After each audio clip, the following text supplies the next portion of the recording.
قومیں کس لیے طیش میں ہیں اور لوگ کیوں باطل خیال باندھتے ہیں؟ خداوند اور اس کے مسیح کے خلاف زمین کے بادشاہ صف آرائی کر کے اور حاکم آپس میں مشورہ کر کے کہتے ہیں، آؤ ہم ان کے بندھن توڑ ڈالیں اور ان کی رسیاں اپنے اوپر سے اتار پھینکیں۔ وہ جو آسمان پر تخت نشین ہے ہنسے گا، خداوند ان کا مضحکہ اڑائے گا۔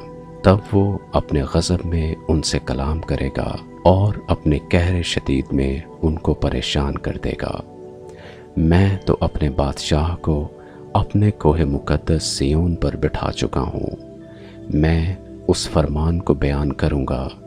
خداوند نے مجھ سے کہا، تو میرا بیٹا ہے، آج تو مجھ سے پیدا ہوا، مجھ سے مانگ اور میں قوموں کو تیری میراث کے لیے اور زمین کے انتہائی حصے تیری ملکیت کے لیے تجھے بخشوں گا۔ تو ان کو لوہے کے عصا سے توڑے گا، کمہار کے برتن کی طرح تو ان کو چکنا چور کر ڈالے گا۔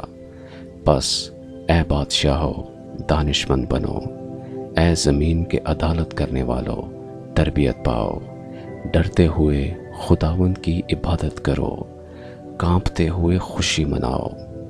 بیٹے کو چومو، ایسا نہ ہو کہ وہ قہر میں آئے اور تم راستہ میں ہلاک ہو جاؤ، کیونکہ اس کا غضب جلد بھڑکنے کو ہے۔ مبارک ہیں وہ سب جن کا توکل اس پر ہے۔